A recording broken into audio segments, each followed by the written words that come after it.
The iron shackles cut deep into wrists that could crush a man's skull. 7 feet and 2 inches of muscle stood on the auction block in Mobile, Alabama, as the August sun beat down without mercy. The crowd fell silent.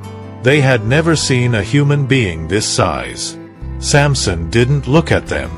He looked through them, past them, into something they couldn't understand. 9 men would try to break him. 9 men would never walk again. This is the true story of the giant who refused to bow. Before we continue, hit that subscribe button.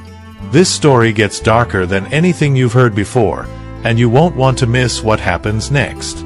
The mobile slave market stank of human sweat and fear on that August morning in 1843.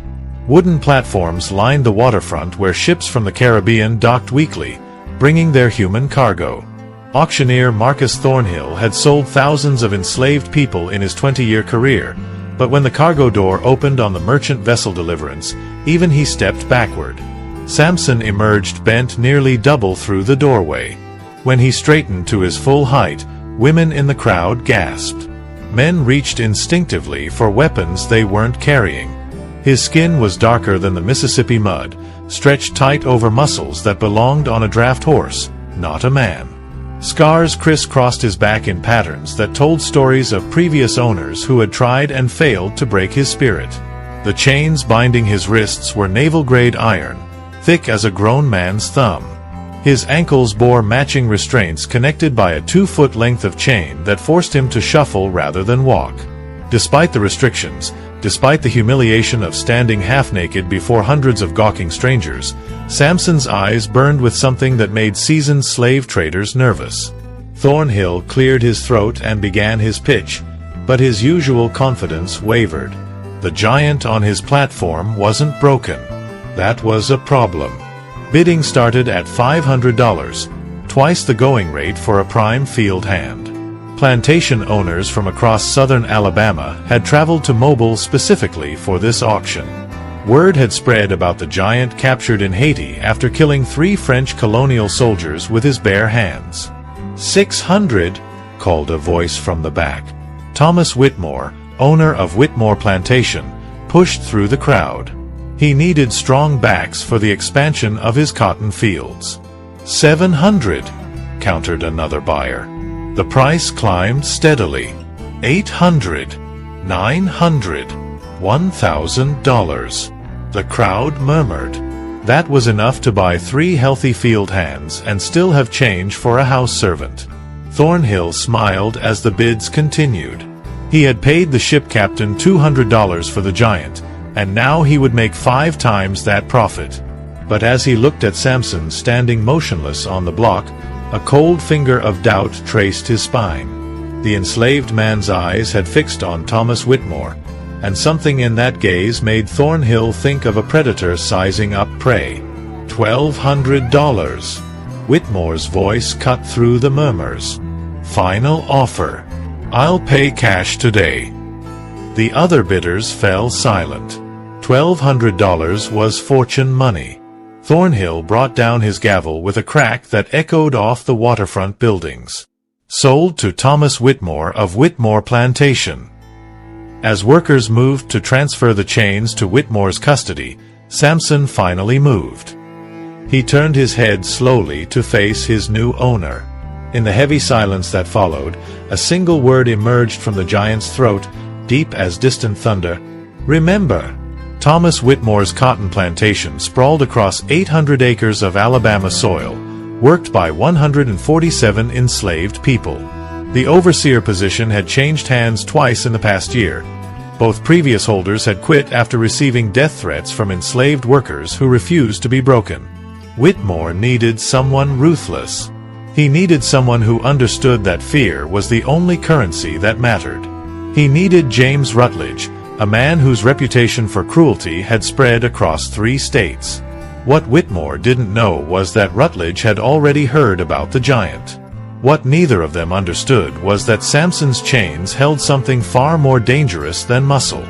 They held mathematics, memory, and a patience that could outlast stone. The sun began its descent as the wagon carrying Samson rolled north toward Whitmore Plantation, where the first spine would break in exactly 17 days. The wagon wheels cut deep ruts in the red Alabama clay as Samson arrived at his new prison. Whitmore plantation stretched endlessly in all directions, rows of cotton plants turning brown in the late summer heat, wooden slave quarters arranged in neat lines behind the main house, and everywhere the smell of wood smoke and human exhaustion. James Rutledge stood waiting in the yard between the main house and the quarters. He was a compact man, 5 feet 8 inches of coiled violence, with arms thick from years of wielding a bullwhip. A jagged scar ran from his left eye to his jaw, a reminder from a knife fight in New Orleans that he had won by biting through his opponent's throat. He dressed entirely in black despite the heat, and the whip coiled at his belt had a name: Mercy. He called it that ironically. When Samson climbed down from the wagon, Rutledge didn't flinch at his height. He had broken bigger spirits than this, even if they came in smaller packages. 50 yards away, enslaved workers pretended to busy themselves with evening chores while watching the confrontation. They had seen this scene play out before, new arrivals being introduced to plantation justice. It always ended the same way. "My name is James Rutledge," the overseer said, circling Samson slowly. "I run this plantation. Mr. Whitmore owns the land and the people, but I own your waking hours, your sweat, and your blood if you make me take it. You will address me as sir. You will obey every command without hesitation. You will meet your cotton quota or face consequences. Do you understand?" Samson said nothing. His eyes tracked Rutledge's movement with the same intensity a barn cat watches a circling hawk. Rutledge stopped circling. He uncoiled Mercy from his belt. The leather made a sound like a snake sliding through dry grass. "I asked you a question, boy. When I ask questions, you answer. Now, do you understand?" The silence stretched between them like a tightening rope. Other enslaved people had stopped even pretending to work. Everyone watched. "I see," Rutledge said quietly. "You need a lesson in respect." The first lashing. Rutledge's arm moved with practiced precision. The whip cut air, then flesh. A line of blood appeared across Samson's shoulders. The giant didn't make a sound. Crack. A second stripe, parallel to the first. No sound. Crack. A third. Fourth. Fifth. Each strike perfectly placed to maximize pain. Rutledge had given thousands of lashings in his career. He knew exactly how to make a man scream. But Samson stood silent, his eyes never leaving Rutledge's face. By the 10th strike, Rutledge's breathing had grown heavy, not from exertion, but from something else. Uncertainty. He had broken men with 3 lashes. He had reduced grown field hands to weeping children with 5. This giant absorbed 10 like summer rain. Rutledge raised the whip for an 11th strike. That's when Samson spoke for the second time since arriving in Alabama. His voice came out soft as distant thunder. 17 days. The whip froze mid-arc. "What did you say?" 17 days, Samson repeated. "Remember the number." Rutledge's face flushed crimson. He delivered 5 more lashes in rapid succession, each one harder than the last. Blood ran down Samson's back, pooling in the dust at his feet. But through it all, the giant never looked away, never cried out, never bent. Finally, Rutledge coiled his whip. His hands trembled slightly, not from fear, but from rage. In all his years as an overseer, no one had ever looked at him with such absolute contempt. "Take him to the quarters," he ordered the other workers. "Get him patched up. Tomorrow he picks cotton like everyone else. If he doesn't meet quota, we'll continue this conversation." The quarters that night, 10:30 to 11:30. The slave quarters consisted of 20 wooden cabins, each housing 8 to 10 people. Samson was assigned to cabin 7, where the other field hands made room for him with a mixture of fear and curiosity. An older woman named Esther, who served as the plantation's unofficial healer, cleaned his wounds with strips of cloth and a mixture of herbs she kept hidden in a tin box. "You shouldn't have spoken to him," she whispered as she worked. "Rutledge has killed men for less." Samson sat perfectly still, despite the pain that must have been radiating through his torn flesh. How long has he been overseer here? 10 months. The one before him lasted only 6 months. Couldn't handle the work. She paused, her hands gentle on his wounds. Couldn't handle what Mr. Whitmore demanded. Rutledge has no such weakness. He enjoys it. Other workers in the cabin listened in the darkness. A young man named Isaiah, barely 18, spoke up. "They say you killed 3 soldiers in Haiti. Is it true?" Samson's response came after a long silence. "They were trying to separate my mother from my sisters. I was 14. The cabin fell silent. Everyone there had similar stories. Families torn apart, loved ones sold away, children ripped from mothers' arms. Samson's size made him unique, but his pain was universal. The reality of what you're hearing happened to millions of people. If this story is opening your eyes to history they didn't teach in school, let others know by sharing this video. The truth needs to be told. Esther finished bandaging Samson's back and sat back on her heels. "What did you mean when you told Rutledge 17 days? Samson's eyes gleamed in the candlelight. For the first time since arriving at the plantation, something that might have been a smile crossed his face. "In Haiti, my father was a blacksmith.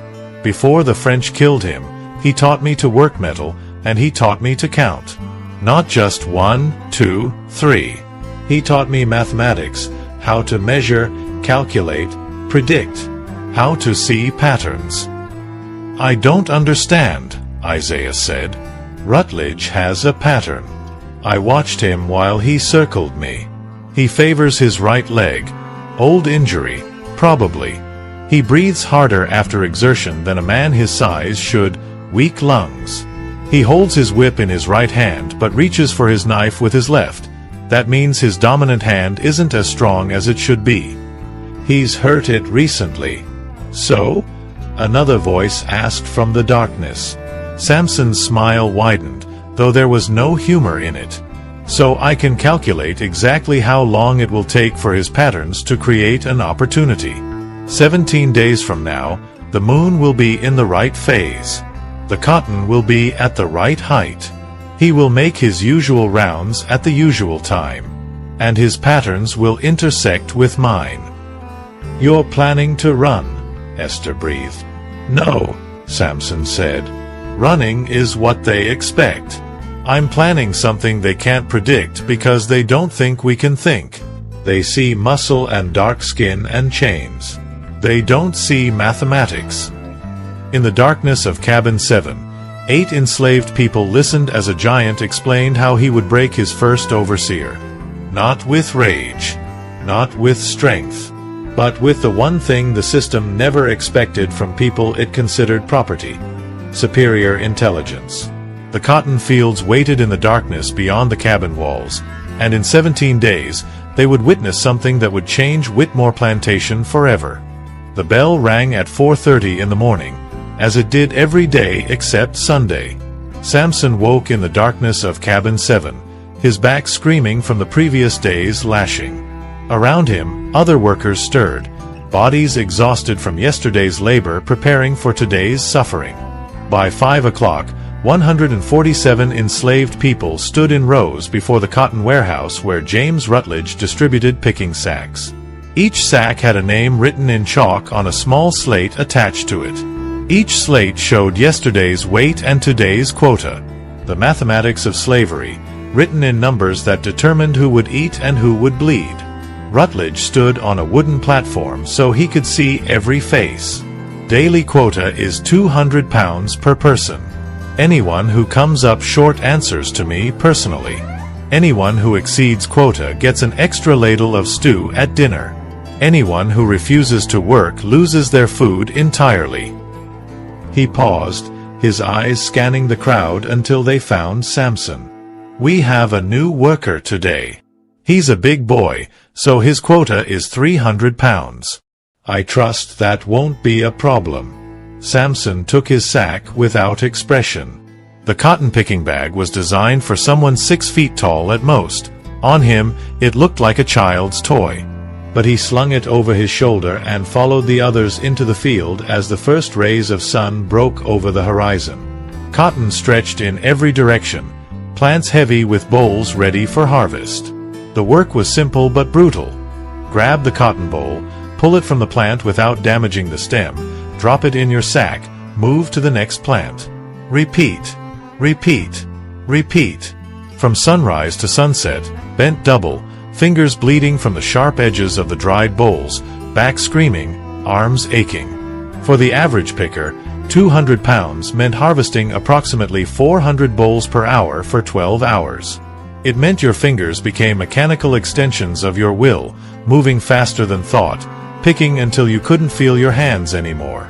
It meant ignoring the heat, the thirst, the pain, and the knowledge that tomorrow you would wake up and do it all again.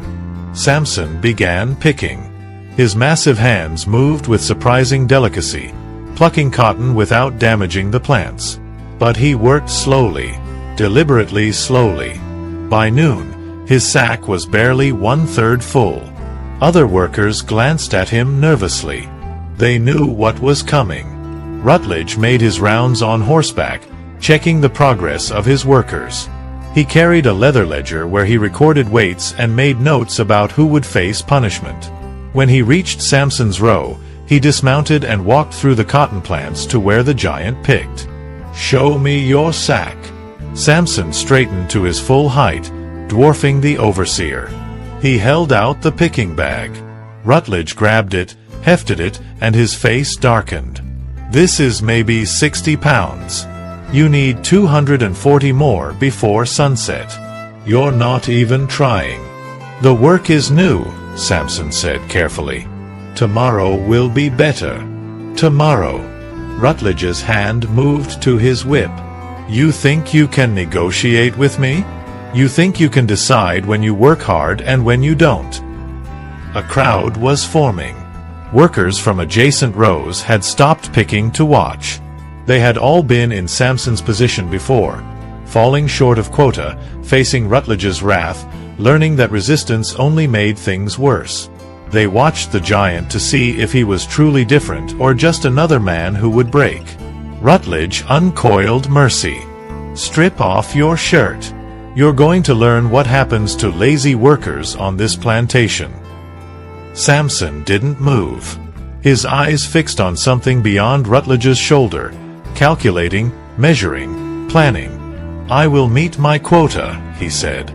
"But I need something first." The overseer's laugh was sharp as broken glass. "You need something? Boy, you don't need anything except to learn your place. Now strip, or I'll have 5 men hold you down while I whip you bloody." "I need water," Samson continued, as if Rutledge hadn't spoken.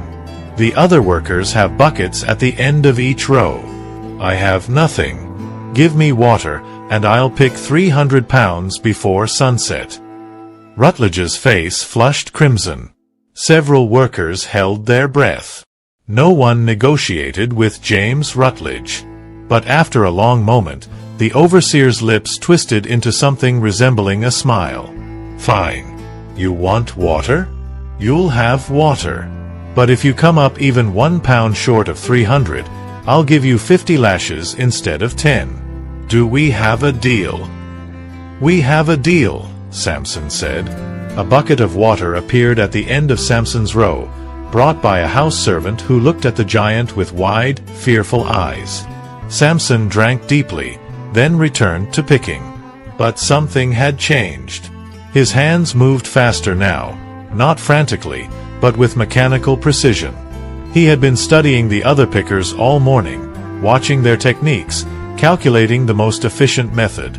Cotton bolls dropped into his sack in a steady rhythm. Row by row, he moved through the field. Other workers noticed the change. Isaiah, picking in the adjacent row, watched in amazement as Samson's massive hands plucked cotton at a speed that seemed impossible for someone his size. By 2 o'clock, Samson's sack was half full. By 3 o'clock, it hung heavy on his shoulder. By 4 o'clock, he was dragging it behind him because it had become too heavy to carry. Rutledge rode by twice, each time checking the sack's weight with increasingly surprised expressions. But Samson wasn't just picking cotton. He was counting. Every bowl represented approximately 4 ounces. 75 bowls per pound. 300 pounds meant 22,500 bowls. He had been tracking his progress with mathematical precision since receiving his water, adjusting his speed to ensure he would hit exactly 300 pounds. Not 1 ounce more, not 1 ounce less. As the sun began its descent toward the horizon, Samson plucked his final bowl. He tied off his sack and dragged it toward the cotton scales near the warehouse. A crowd had formed. Word had spread that the new giant might actually meet Rutledge's impossible quota. Rutledge stood beside the scales, his ledger open. One by one, workers brought their sacks to be weighed. Most hit their quotas. A few fell short and received check marks in the ledger, promises of punishment to come. When Samson's turn arrived, the overseer's smile was predatory. "Let's see if you're as smart as you think you are." 2 workers helped lift Samson's sack onto the scale. The counterweight dropped, steadied, then settled. Rutledge leaned in to read the measurement. His smile faded. He checked the weight again, adjusting the counterbalance to be certain. 300 pounds, he said slowly. Exactly 300 pounds. The watching crowd murmured. Meeting quota was expected. Meeting it exactly was impossible. Cotton wasn't that precise. Bowls varied in size, moisture content affected weight, the scales themselves had a margin of error. Yet somehow, this giant had calculated down to the ounce. Samson met Rutledge's stare without expression. "Tomorrow, I'll do 350. The overseer's hand went to his whip, then stopped. Around them, workers watched in silence. For the first time in his 10 months at Whitmore Plantation, James Rutledge felt something he hadn't experienced in years: uncertainty. This giant wasn't like the others. This giant was thinking several moves ahead. The mathematics of oppression met something unexpected: mathematical genius. This is just the beginning of how Samson turned the system's own tools against it. "Stay with us. Get to your quarters," Rutledge finally said. His voice had lost its edge of confidence. "All of you. Tomorrow's another day." As the workers filed away toward their cabins, Isaiah walked beside Samson. "How did you know the exact weight?" Samson's response came quietly. "I counted every bowl. 75 per pound, times 300. But I also added an extra 20 bowls to account for moisture loss during the day and scale variance. Mathematics doesn't lie. People do." Behind them, James Rutledge watched the giant disappear into the gathering darkness. He made a note in his ledger beside Samson's name: "Dangerous. Monitor closely. Break if necessary." 16 days remained until the first spine would crack. James Rutledge had broken men's bodies for 2 decades, but he had also learned to break their minds. Over the next week, he deployed every psychological weapon in his arsenal against Samson. Day 3, Rutledge assigned Samson to work alone in the furthest cotton field, half a mile from other workers. Isolation was a weapon. But Samson worked without complaint, his sack filling with mechanical precision, his mind calculating, counting down the days. Day 5, Rutledge cut Samson's food ration in half. The other workers watched as Samson received watery corn mush, barely enough to sustain a child, let alone a 7-foot giant doing brutal labor. But Samson ate slowly, and somehow maintained his quota. Workers began slipping him portions of their own meals when overseers weren't watching. Day 7, Rutledge ordered Samson to work through Sunday rest. While others rested, Samson picked cotton alone under the brutal sun. But through it all, the giant never complained. Every night, he would announce the countdown. 13 days. Then 12 days. Then 11. On the 8th night, after Samson announced 9 days, Esther finally asked, "What happens in 9 days?" Samson sat with his back against the cabin wall. Rutledge makes his rounds every day at the same times. 4:30 wake up. 6 o'clock first inspection. 9 o'clock mid-morning check. Noon lunch. 3 o'clock afternoon rounds. 6 o'clock weighing. 8 o'clock cabin inspection. He never varies. Not by 5 minutes. People who rely on routines become predictable. "But what good does that do?" another worker asked. "He's armed. He has dogs." "I won't attack him," Samson said. "I'll let him attack me. But on my terms, not his." The conversation was interrupted by boots on the cabin steps. The door swung open. Rutledge stood silhouetted against the moonlit yard. "I heard talking." "Who was speaking?" Samson's voice emerged from shadows. "I was praying." Rutledge stepped inside. "Praying? Out loud? After curfew?" "The Lord doesn't observe curfew, sir." The overseer's jaw clenched. He couldn't punish prayer without contradicting plantation policy. "Since you're so devoted, you can pray tomorrow while working an extra row. 350-pound quota." "Yes, sir." Rutledge lingered, his eyes moving from face to face. 9 days until what? The silence stretched tight. 9 days until Sunday, Samson replied. "I was praying that God grants me strength to endure 9 more days until the Sabbath rest." The overseer stared, then walked away. Only when the sound faded did anyone breathe. "He knows you're planning something," Esther whispered urgently. "Good," Samson said. "Let him watch." People who watch closely miss what's happening at the edges of their vision. On the 11th day, 6 days before Samson's predicted convergence, Rutledge made his move. At the afternoon weighing, Samson dragged his sack to the scales. 350 pounds. Exactly as ordered. But Rutledge smiled. "According to my ledger, you were supposed to pick 400 pounds today." Samson's face remained expressionless. "You said 350. "Did I?" Rutledge opened his ledger, showing 400 pounds written in fresh ink. "See? 400. You're 50 pounds short." Workers had gathered to watch. Everyone knew what was happening. Rutledge was manufacturing a reason to punish Samson publicly. "You changed the number," Samson said quietly. "Are you calling me a liar, boy?" The challenge hung in the air. Either way, Rutledge won. Samson looked at the overseer, then smiled. "No, sir. I must have misheard. My mistake. I'll accept the punishment I've earned." Rutledge's smile faded. He had expected resistance. "Strip your shirt. 50 lashes. Everyone watches." As Samson removed his shirt, revealing scars of previous punishments, he caught Isaiah's eye. His lips moved silently.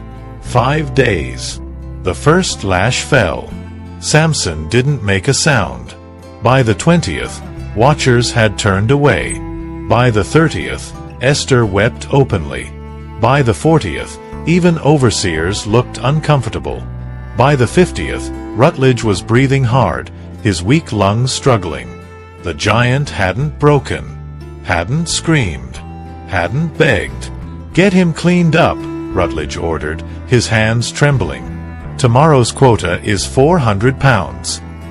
As workers carried Samson toward the quarters, the overseer stood alone in gathering darkness, feeling something cold in his chest.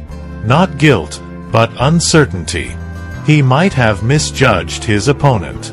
In cabin 7 that night, Esther tended Samson's wounds while he whispered through gritted teeth, 5 days. His pattern is almost complete. Desperate men make mistakes. 5 more days. Samson's back was torn flesh, but when the bell rang, he rose with the others. Each step was agony. Yet Samson walked to the warehouse, took his sack, and listened as Rutledge announced, 400 pounds. No exceptions. 400 pounds meant 30,000 cotton bolls. For someone flayed raw less than 24 hours ago, it was effectively impossible. Everyone knew it. But Samson picked up his sack and walked into the fields. Each movement pulled at wounds across his back. Each bend sent lightning through his body. By 6 o'clock, his shirt was soaked with blood and sweat. But his hands kept moving. 75 bowls per pound. 400 pounds. 30,000 bowls. 12 hours. 1 every 1.4 seconds. The mathematics were clear. The pain was irrelevant. By noon, Samson's sack was barely 1/3 full. Rutledge checked the weight, his smile genuine. Maybe 120 pounds. You need 280 more by sunset. Looks like we'll be having another conversation this evening. Samson said nothing. His entire existence had narrowed to a single focus. Hand to plant, pull cotton, drop in sack, move to next. The pain became white noise he acknowledged but didn't obey. At 4 o'clock, Isaiah made a decision. He finished his own row early, then moved into Samson's field and began picking. 10 minutes later, Sarah appeared with an empty sack and began picking. Then Marcus arrived. Within 30 minutes, 7 people were picking cotton in Samson's rows, their hands moving in silent coordination. Rutledge noticed before sunset. He rode into the field at full gallop, his face crimson with fury. "What is this? What are you doing in his rows?" Isaiah straightened. "Helping, sir. He's injured. We finished our quotas early." "You thought?" Rutledge's whip came off his belt. "You don't think. You obey. Everyone who picked in his rows, drop your sacks. You're all getting 10 lashes." Samson finally spoke. "No." Rutledge turned slowly. "What did you say?" "They were following my orders. I asked them to help. If anyone gets punished, it should be me." "You'll all be punished. Every single one of you will." 400 pounds, Samson interrupted, pointing to his bulging sack. "Weigh it. Right now. If it's 400 pounds, you leave them alone. If not, add their lashes to mine." Rutledge's eyes narrowed. "Fine. If you're short even 1 pound, everyone here gets 20 lashes. Including you." They brought scales into the field. Workers from other sections stopped to watch. Even Thomas Whitmore emerged from the main house. The afternoon sun cast long shadows as 4 men lifted Samson's sack onto the scales. The counterweight dropped. Settled. The needle wavered, then stopped. 403 pounds. Rutledge stared in disbelief. "That's impossible." "Mathematics doesn't care about conditions," Samson replied. "I picked 280 pounds. Isaiah picked 40. Sarah picked 35. Marcus picked 28. The others added 60. 280 plus 120 equals 400. Plus 3 pounds margin of error. 403 total. He had calculated it exactly. Despite pain, despite chaos, he had mathematically coordinated 7 people's labor to hit his quota precisely. Whitmore stepped forward. "Mr. Rutledge, a word." The 2 men walked away and spoke in low tones. Finally, Whitmore addressed the crowd. "What happened today will not happen again. Anyone caught picking in another's rows will be sold immediately. But today's quota was met. No punishment. Return to duties." As the crowd dispersed, Rutledge caught Samson's arm, his grip iron-tight. "You think you're smart. But I've broken bigger men.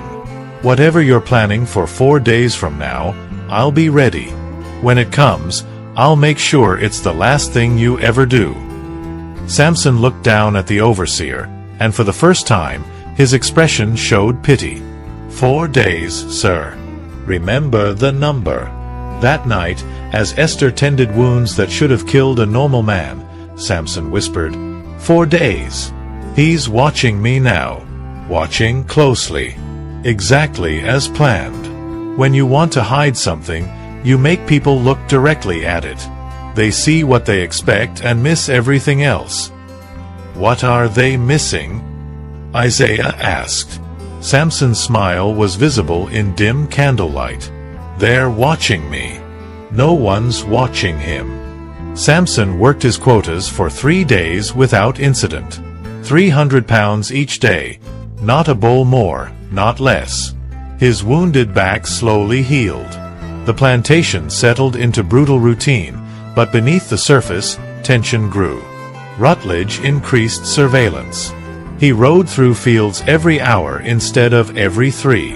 He conducted surprise cabin inspections at random times. But the harder he looked, the less he saw.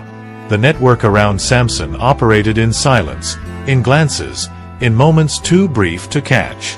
Day 13, Samson asked Isaiah during a water break, "When Rutledge walks through fields, which leg does he favor?" Isaiah thought. "His right." He limped slightly. Day 14, Sarah reported a conversation she overheard between Whitmore and his wife. "Mr. Whitmore thinks workers are deliberately slowing pace. He told Rutledge to increase discipline." Day 15, old Marcus shared an observation. "The chestnut mare Rutledge rides, she's skittish around snakes.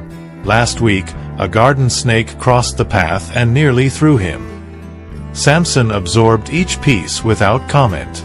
His mind was a map now, charting physical locations, temporal patterns, psychological vulnerabilities, environmental factors. Every variable contributed to an equation that would resolve in 2 days. On the night of day 15, Samson gathered 7 people in cabin 7 after curfew. The risk was enormous, but the time had come. In 2 days, at 3 o'clock, Rutledge will conduct rounds through eastern cotton fields. He'll be riding his mare. Temperature will be mid-90s. He'll be tired. His weak lungs will struggle in the heat. That's when the pattern completes. "What pattern?" Esther asked. Samson spread his hands like chess pieces. "Every system has weak points. Rutledge is the enforcement mechanism of this plantation. Remove him, and the system destabilizes. But you can't just attack. That leads to execution. So you make him remove himself." "I don't understand," Sarah whispered. "Mathematics can predict outcomes with enough variables. I've collected them for 15 days. Tomorrow we arrange them. The day after, they interact, and the equation solves itself." "What do you need?" Isaiah asked. "Tomorrow morning, Marcus, find a water moccasin near the creek. Don't kill it. Trap it in a sack and hide it in the tool shed near eastern fields." "That's a death sentence if I'm caught," Marcus protested. "You won't be. Overseers never inspect the tool shed on Saturdays, their lightest supervision day. You'll have a 3-hour window." Sarah, tomorrow mentioned to Mrs. Whitmore that workers in eastern fields complained about loose fence posts. "Make it casual." She'll tell Mr. Whitmore, who'll tell Rutledge to inspect eastern fields on afternoon rounds. "Isaiah, you're going to pick in the row adjacent to mine. At exactly 2:45, collapse from heat exhaustion. Not fake, actually collapse. Don't drink water after noon." "That's dangerous," Esther interrupted. "People die from heat stroke." "Not if someone is there with water within 5 minutes. Which you will be, Esther. You'll deliver afternoon water to that field. You'll revive Isaiah, and Rutledge will have to dismount to check him. Plantation policy. That's when his horse will be vulnerable." Marcus spoke.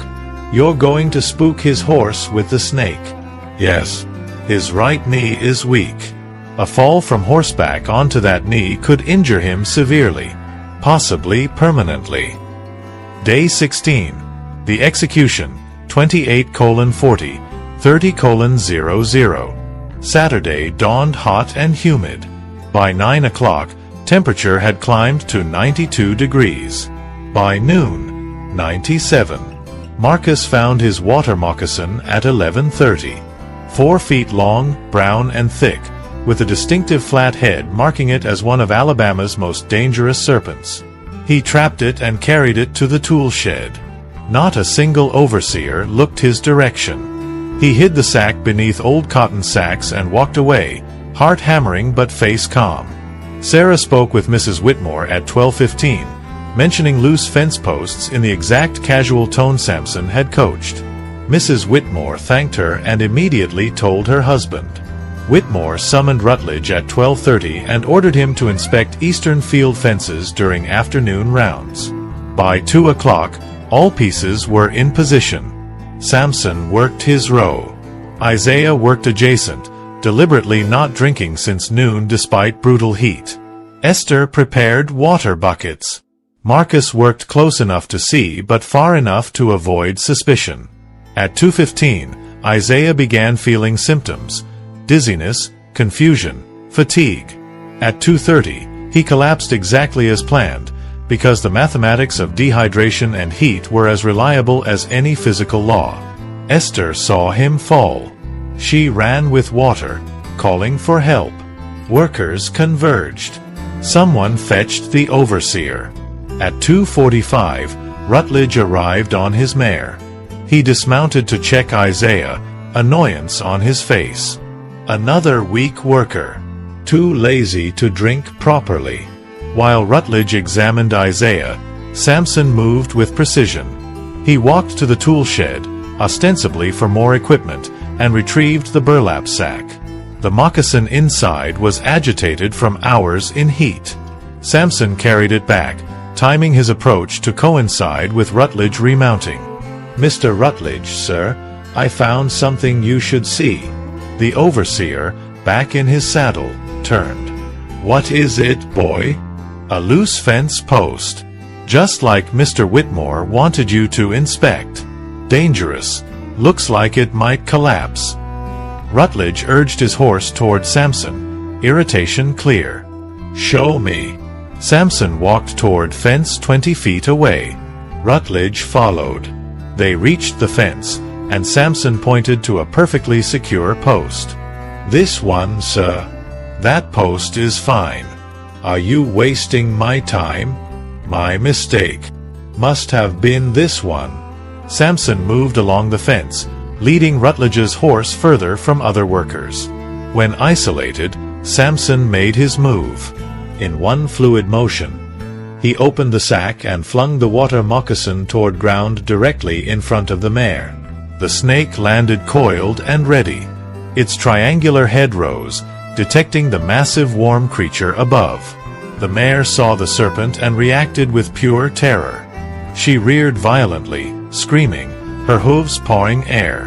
Rutledge, caught off guard, tried to maintain his seat. But his weak knee couldn't grip, his damaged hand couldn't hold reins with sufficient strength, and his compromised lungs left him gasping instead of bracing. He fell backward, body twisting to protect himself. The impact was catastrophic. Rutledge's right knee struck ground first, bending at an angle nature never intended. The sound of breaking bone was audible even over the mare's panic. The overseer's scream followed, high-pitched, agonized, utterly human. He collapsed into red Alabama dust, clutching his shattered knee, all authority stripped away in an instant. Workers came running. Samson was already moving toward Rutledge, face a mask of concern. "Mr. Rutledge." "Sir, are you injured? I tried to warn you about the snake. It must have been hiding near the post." Through gritted teeth, Rutledge managed. You did this, planned." "I found a snake, sir. I was showing you the dangerous post, just like Mr. Whitmore ordered." The snake must have been attracted to shade. Samson's voice carried perfectly. Someone get the doctor. Mr. Rutledge has been thrown. Thomas Whitmore arrived within minutes. He found his overseer writhing in dust, right knee bent at an obscene angle, bone fragments visible through torn flesh. The mare had bolted. A 4-foot water moccasin slithered away through cotton plants. What happened? Whitmore demanded. Multiple voices. A snake spooked his horse. Mr. Samson was showing him fence posts. The mare threw him. It was an accident. Whitmore looked at Samson, suspicion flickering. But what could he prove? The giant stood with appropriate concern, hands empty, story corroborated by half a dozen witnesses. A snake had appeared, common in Alabama cotton fields. A horse had been spooked, happened regularly. An overseer had fallen, tragic, but hardly unprecedented. Get him to the house, Whitmore ordered. Send for Dr. Harrison. You, back to work. All of you. As workers dispersed, Isaiah caught Samson's eye for a fraction of a second. The giant's expression never changed, but in that brief glance, an entire conversation occurred. The mathematics had been perfect. The pattern had completed exactly as calculated. The first spine had broken. That night, Dr. Harrison delivered his diagnosis. Rutledge's right knee was shattered beyond repair. The kneecap had fractured into 7 pieces. Even with best medical care available in 1843 Alabama, Rutledge would never walk normally again. His days as overseer were finished. In cabin 7, Samson spoke one word to the darkness. 1. The count had begun. Rutledge spent 3 weeks in the main house, his shattered knee bound in splints. Dr. Harrison visited daily, administering laudanum for pain. The prognosis never improved.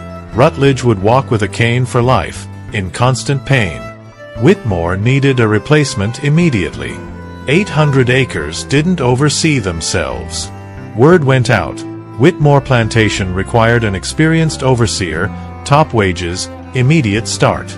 Within a week, 3 candidates arrived. Whitmore chose Marcus Webb, a man whose reputation for cruelty exceeded even Rutledge's. He was rumored to have killed 2 people with his bare hands and faced no legal consequences.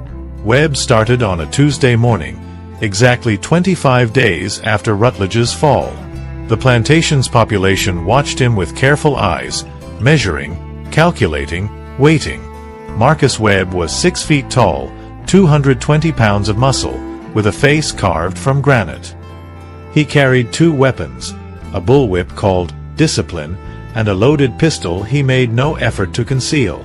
His first action was to gather all 147 workers in the yard. "My name is Marcus Webb," the new overseer announced. "I know some of you think you're clever. I know what happened to Mr. Rutledge. An accident with a snake. Very convenient. Very fortunate timing for certain people." His eyes swept the crowd and stopped on Samson. "You. Front and center." Samson walked through the parted crowd until he stood before Webb. The height difference was dramatic. Samson towered over Webb by 14 inches. But Webb showed no intimidation. "I've heard about you. The smart one. The mathematical genius. Very impressive." His tone made clear he was not impressed. "Here's what you need to understand. I don't care how smart you are. I care about obedience. When I give an order, you follow instantly. If you hesitate, you bleed. If you refuse, you die. Do we understand each other?" "Yes, sir." "Good. Your daily quota is now 500 pounds. You're a big boy. You should handle big numbers. If you come up short, I'll make Rutledge's punishments look merciful. Now get back in line." Webb addressed the group again. "New rules start today. Daily quotas increase 10% across the board. Anyone who falls short 3 times in a week loses Sunday rest. Anyone who causes trouble disappears. I don't do public punishments. Too theatrical. When I discipline someone, it happens privately, and they either learn or they don't come back. Questions. Silence. Excellent. Get to work. Marcus Webb was different from Rutledge in ways that made him more dangerous. Rutledge had been predictable. Patterns, schedules, rules. Webb was chaos. He appeared at random times. He conducted surprise inspections at 3 in the morning. He changed quotas without warning. He rewarded compliance with suspicion and punished failure with disappearance. In the first week, 2 workers vanished. One was Thomas, who had questioned a quota increase. The other was Ruth, caught stealing food. Neither was seen again. When asked what happened, Webb simply said, "Sold to a plantation in Mississippi. If you don't want to join them, work harder." But people who had contacts on neighboring plantations heard no word of Thomas or Ruth arriving anywhere. Whispers began. Whispers that Webb hadn't sold them at all, that their bodies were buried somewhere in the woods. Whispers that couldn't be proven but felt true. Samson worked his 500-pound quota without complaint. He met it exactly every day, using mathematical precision. But now he worked alone. No one helped him. No one spoke to him. No one looked in his direction too long. Webb had made clear that association with the giant was dangerous. What no one knew was that Samson barely slept. While others rested during precious hours between sunset and the 4:30 bell, Samson watched. His cabin was positioned at the row's end, with a small gap between wooden planks offering a view of the overseer's house, main house, and paths between buildings. Night after night, Samson observed. He saw Webb emerge from his quarters at 11 o'clock and walk to the tool shed near the cotton warehouse. He saw the overseer carry a lantern and shovel. He saw Webb return 2 hours later without the shovel, boots caked in fresh mud. He saw the pattern. Every third night, same routine, same timing, same direction. On the 20th day of Webb's employment, Samson finally understood. The disappeared workers weren't sold. They were buried. And Webb was visiting the graves every third night to ensure they remained concealed. It was a pattern born from paranoia and guilt, the overseer checking his crimes, making certain no evidence had surfaced. In Cabin 7, as October began to turn Alabama nights cooler, Samson whispered his plan to the darkness. Not to Isaiah or Esther or Marcus, just to himself, rehearsing the mathematics that would seal Webb's fate. The equation was more complex this time, involving more variables, more risk, more precision. But Samson had learned something important. The system believed he was property, incapable of sophisticated thought. That belief was his greatest advantage. On the 21st day of Marcus Webb's employment as overseer, the giant began the sequence that would break the second spine. This time, the breaking would come not from violence, but from a revelation that would force Whitmore to confront what kind of monster he had hired. The mathematics of justice were accelerating. Samson needed proof. On a moonless October night, while Webb made his routine patrol of burial sites, Samson slipped from Cabin 7. The plantation slept around him as he moved through shadows, his massive frame somehow silent. He reached the tool shed where Webb stored his shovel and found it unlocked. The overseer's arrogance assumed no one would dare investigate. Inside, Samson found more than tools. A leather ledger sat on a shelf, hidden beneath burlap sacks. He opened it by carefully shielded candle and began to read. What he found confirmed his suspicions and revealed something worse. Marcus Webb kept meticulous records. Not of cotton quotas, but of murders. 17 names spread across 3 plantations over 5 years. Thomas and Ruth were the most recent, but there were 15 others. People who had questioned Webb's authority, failed to meet impossible quotas, or simply looked at him wrong. Each entry included a date, location, and brief note about disposal method. Samson's hands trembled, not from fear but rage. 17 people. 17 families destroyed. 17 murders that would never be investigated because victims were considered property, not people. But the ledger was evidence, and evidence could be weaponized if used correctly. He couldn't take the ledger. Webb would notice immediately. But Samson had learned to read and write in Haiti before his capture, skills he had carefully hidden. He spent 30 minutes copying key passages onto cloth torn from his shirt, his handwriting cramped and precise in dim candlelight. Names, dates, locations. When finished, he returned the ledger to its hiding place, left the shed exactly as found, and disappeared into night. The copied evidence wasn't enough. Samson needed corroboration, details only someone with direct knowledge could provide. Over the next week, he began careful conversations with workers from other plantations. These happened in the margins of Sunday trading, when people from different properties gathered at the county market to sell vegetables from small personal gardens. At the market, Samson found Clara, who had worked at Webb's previous plantation in Mississippi. She confirmed 3 workers had disappeared during Webb's tenure. 2 men and a woman, all officially sold, but never heard from again. She also provided a crucial detail. Webb had a distinctive knife with a bone handle he had used to threaten workers. The knife had belonged to his father, and Webb never went anywhere without it. Samson also spoke with Jacob, who had survived Webb's discipline at a Georgia plantation. Jacob bore scars across his back forming a pattern, deliberate cuts spelling, example. Webb had carved it into his flesh as warning. Jacob had only survived because the plantation owner had intervened, disturbed by excessive cruelty even by slavery's brutal standards.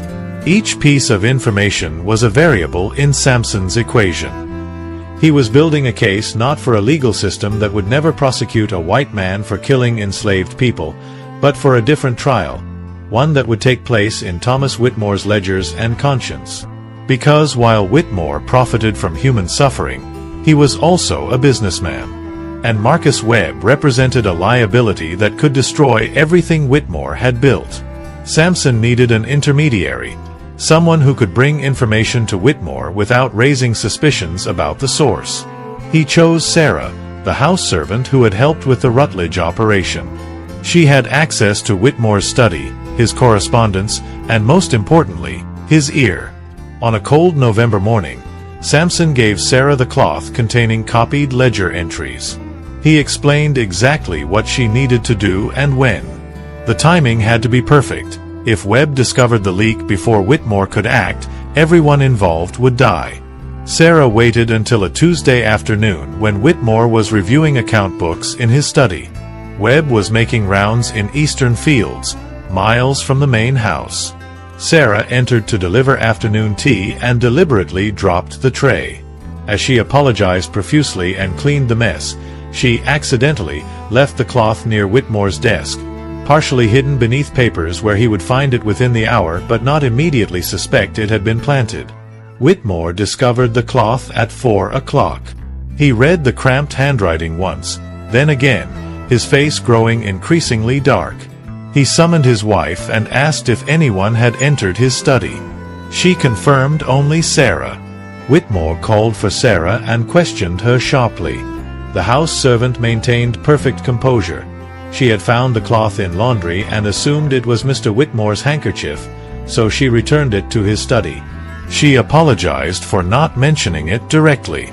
The explanation was plausible enough that Whitmore dismissed her. But now he held a document listing 17 murders, including 2 people who had disappeared from his own plantation under circumstances he had found suspicious. If the information was accurate, his overseer was a serial killer who had brought lethal liabilities to Whitmore Plantation. Over the next 3 days, Whitmore conducted his own investigation. He sent letters to owners of Webb's previous plantations, inquiring about workers who had been sold. Responses confirmed the cloth's accuracy. Multiple workers had disappeared under Webb's watch, always officially recorded as sold but never documented arriving at new properties. Whitmore also examined his own ledgers. Thomas and Ruth had been marked as transferred to Mississippi contractor, with payment recorded from a buyer whose name matched no one in Whitmore's business network. The transaction was fabricated. Webb had created false paperwork and pocketed money that didn't exist. But the most damning evidence came when Whitmore followed Webb on one of his nighttime walks. On a Thursday night in late November, the plantation owner watched from distance as his overseer walked into woods beyond cotton fields, carrying a lantern and his distinctive bone-handled knife. Whitmore followed carefully, staying far enough back to avoid detection. He watched Webb kneel beside disturbed earth, check something in the ground, then cover it again with fresh soil and leaves. After Webb returned to his quarters, Whitmore approached the site with his own lantern. He didn't dig. He didn't need to. The evidence of disturbed earth, the size and shape of the depression, the smell that rose faintly from ground all confirmed what the cloth had stated. This was a grave, one of several hidden in these woods. Whitmore returned to his house before dawn, his mind racing through calculations that had nothing to do with cotton and everything to do with protecting his business interests. Webb had to go, but removal had to be handled carefully. If word spread that Whitmore Plantation employed a murderer, property values would plummet, insurance would be denied, legal complications could tie up finances for years. But before Whitmore could act, Samson made his next move. Because the giant had calculated something the plantation owner hadn't considered, Marcus Webb wouldn't go quietly. Men who murdered 17 people didn't respond to termination with resignation. They responded with violence. And that violence, properly directed, would solve multiple problems simultaneously. On the 47th day of Webb's employment, Samson whispered to Isaiah during midday water break, 3 days. Webb will learn he's being investigated. When he does, he'll come for me. And when he comes, he'll make a mistake. How do you know he'll come for you? Because I'm going to tell him I'm the source. I'm going to make him so angry he can't think straight. Angry people don't calculate. They react. And reactions can be predicted. The Revelation 38:00, 39:00. Whitmore summoned Webb to his study on a Friday morning. The meeting was brief and brutal. Whitmore laid out everything: the ledger entries, the verified disappearances, the graves in the woods, the fabricated transactions. Webb denied nothing. He sat in silence as his employer detailed crimes that would have resulted in hanging if victims had been white. "You're finished here," Whitmore concluded. "You have 24 hours to leave my property. I'll provide 2 months' wages and a letter of reference that makes no mention of these activities, but only if you leave quietly. If you cause problems, I'll turn this evidence over to the sheriff and let a court decide whether killing enslaved people qualifies as destruction of property." Webb's face remained expressionless, but his hands gripped the chair arms with enough force to make wood creak. When Whitmore finished, the overseer stood slowly. "Someone gave you that information. Someone snooped where they shouldn't have. Who was it?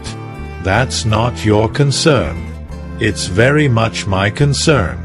I don't leave loose ends. You'll leave my property by tomorrow noon, or I'll have you arrested.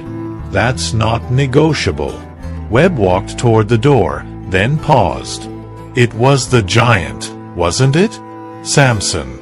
I've seen how he watches everything, calculates everything. He's the only one smart enough to piece together what I was doing. Whitmore said nothing, but his silence was confirmation. Webb smiled, a cold expression holding no humor. "I'll be gone by noon tomorrow, but I'm going to have a conversation with your mathematical genius first. One last piece of business. You touch him, and our agreement is void," Whitmore warned. "I won't touch him," Webb lied. "Just a conversation. Man to man." Webb found Samson in the furthest cotton field at 2 o'clock that afternoon. The overseer had dismissed other workers early, claiming he needed to conduct a special inspection. Now the field was empty except for them, a 7'2" giant and a 6-foot killer, surrounded by cotton plants rising to chest height, providing perfect concealment from distant observers.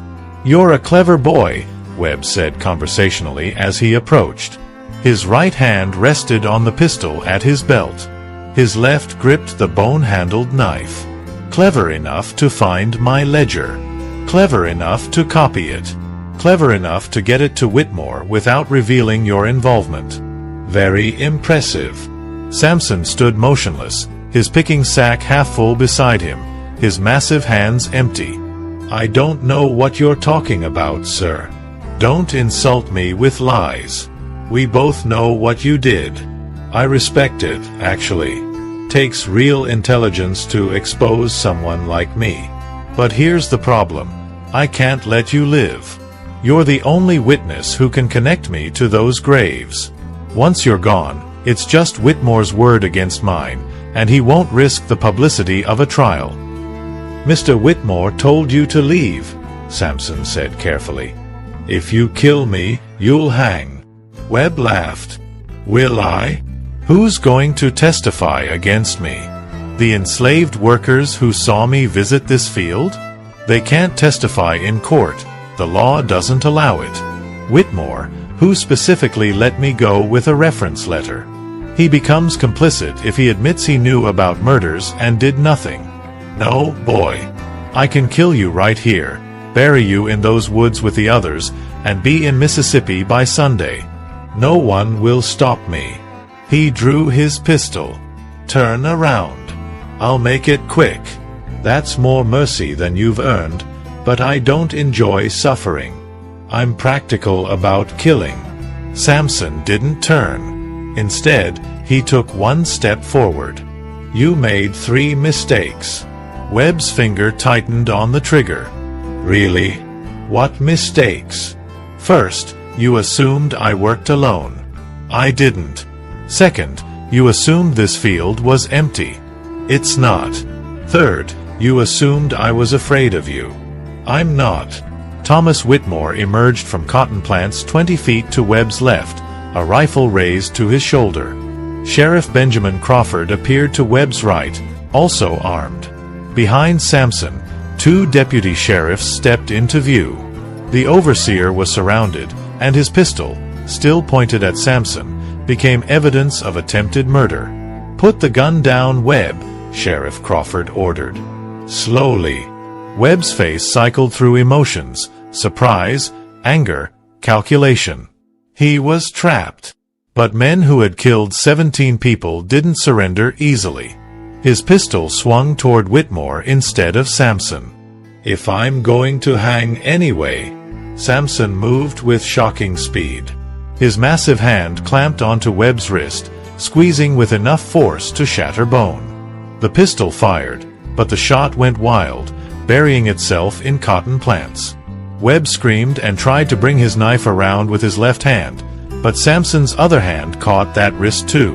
The giant lifted Webb completely off the ground, holding him suspended like a child. "Drop the knife," Samson said calmly. Webb's hand spasmed, and the bone-handled knife fell into red Alabama dirt. Samson lowered the overseer back to ground but didn't release his wrists. Sheriff Crawford and deputies moved in quickly, applying iron shackles to Webb's arms and legs. Only then did Samson let go, stepping back to reveal the full extent of the trap that had been sprung. "How?" Webb gasped, his face gray with pain from his shattered wrist. "How did you know I'd come for you?" "Mathematics," Samson replied. "You're predictable. You've killed 17 people using the same pattern. Isolate them, eliminate them, hide them. You couldn't let me live knowing what I knew. So I made sure everyone else knew too. Mr. Whitmore, the sheriff, the deputies, they all heard you confess to murders and threatened to kill me. Now the law can't ignore it." Whitmore lowered his rifle, his expression complicated. He had spent the previous day coordinating with Sheriff Crawford, explaining that his overseer was a murderer who posed a threat to witnesses. The sheriff had been skeptical until Whitmore showed him the copied ledger entries and offered to testify about the graves. With a white plantation owner willing to testify, The law suddenly had jurisdiction over crimes it would normally ignore. Sheriff Crawford secured Webb in a wagon for transport to county jail. The trial would be brief. Attempted murder of Thomas Whitmore in front of witnesses was enough to hang him, even without addressing the 17 enslaved people he had killed. The legal system of 1843 Alabama didn't recognize those victims as fully human, but it took very seriously any threat to white property owners. As the wagon rolled away, Whitmore turned to Samson. The giant stood quietly, his massive frame silhouetted against the cotton field, his expression unreadable. The plantation owner struggled to find words. Finally, "You saved my life." Webb was about to shoot me. "Yes, sir." "Why? I own you. I've profited from your labor. You have every reason to let him kill me."